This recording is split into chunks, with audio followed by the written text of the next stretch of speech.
what's up, and welcome back to my channel. Now today I'm going to be giving a review for the movie Jumanji, Welcome to the Jungle. Now this is supposedly a sequel to the original Jumanji, which starred Robin Williams, and I also saw that one too. I remember seeing that like in the theaters, and I liked it at the time, you know.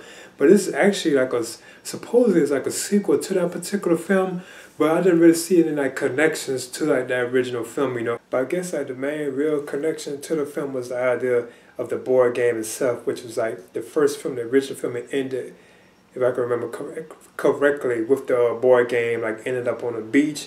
And like in this film, it does pick up like in 1996, and this person finds like the Jumanji board game on the beach. So he takes it home to his son, whose name is Alex.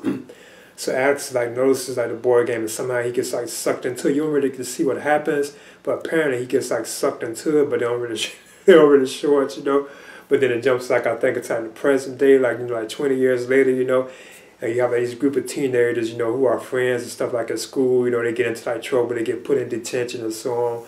And they know about the boy known as, I think, Alex, who somehow vanished like 20 years ago, you know. So it turns out that he actually was like sucked into like the world of Jumanji, you know.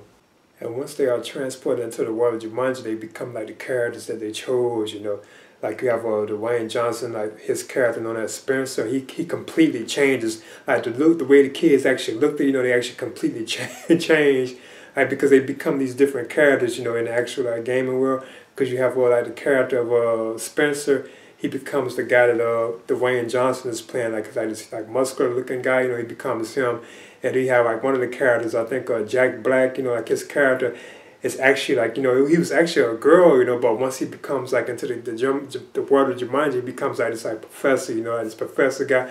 So it's actually like a girl trapped in like a man's body. So, and that one I thought was kind of funny too. Like one of the characters known as Fridge, who becomes a zoologist, and he's played by Kevin Hart. Like his character completely changes, you know, because when he's actually like Fridge, like in the actual like real world, he's like this kind of like tall, like you know, like a sports type, like jockey type looking guy, you know, but once he's in the world of Jumanji, he becomes a zoologist, like, you know, kind of short, and he's played by Kevin Hart.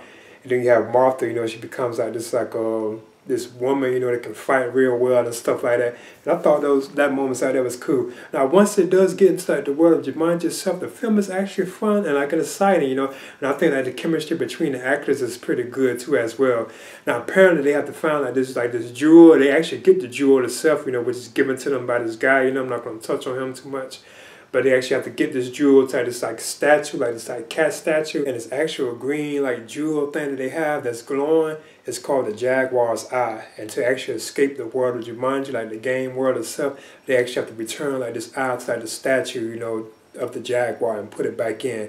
Now along the way they have like the antagonist of the film, who is a big game hunter known as Van Pelt, and he's after the jewel to himself, and he's actually capable of like controlling like the various animals and stuff in the world of Jumanji. Now this is where the film is kind of funny, you know, because each character, like Dwayne Johnson's character or like Kevin Hart's like character, they all have like their own weaknesses and strengths, just like in video games, you know, like their particular character, he probably was like very good at this particular thing, like he could probably fight, he's probably strong, you know, and so on, you know. So I think that's kind of cool. And nothing that really stood out in the film, made the film kind of interesting from my opinion, is the idea of them having like 3 lives each, you know, each of the 4 characters, you know, they have like 3 lives each, so they actually can die in this film, and then their character drop from like the sky, you know, and they return, you know, just like in the games, you know, like if you die, you get like another chance to return, you know. So it's just, it's borrowing that. And I think that's one of the most interesting, like, intriguing concepts of this film, you know, the idea they have 3 lives, you know, and they die, they can come back, you know, but if their lives run out, you know, they're supposed to die, you know. So I thought that was like one of the best and most intriguing things of the film, you know. So yeah, in other words, that's what's going on in the film, you know. They have to actually make their way to the Jaguar statue and return the Jaguar's eye, you know, the jewel itself.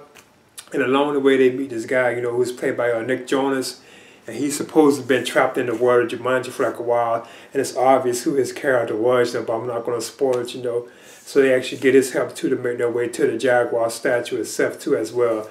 But like the film overall, throughout the film, like the action scenes, like the adventure scenes, I thought was like fun and entertaining. And I like how it stays close to like the world of like gaming, you know.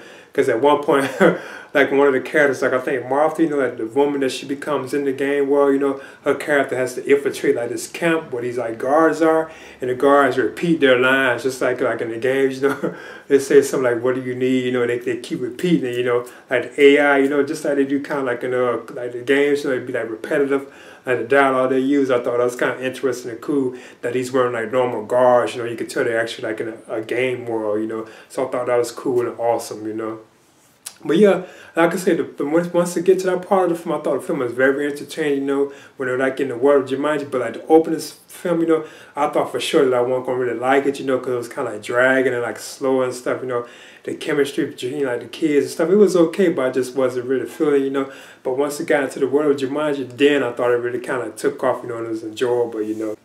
But in the end, like the chemistry between like Dwayne Johnson, Kevin Hart, Jack Black, you know, Carrie Gilliam, Nick Jonas, you know, I thought their chemistry was like, you know, like funny, you know, and like cool, you know. I thought they did good together, you know. They actually made the film entertaining, you know. But in the end of this film, Jumanji, Welcome to the Jungle, I'm maybe giving this a B minus. Like I said, I recommend it for like fans. I guess you're a fan of the original one, you know. It's kind of sad that Robin Williams is no longer around, you know. But yeah, in the end, I'm giving this a B minus. Please leave a comment and subscribe too as well.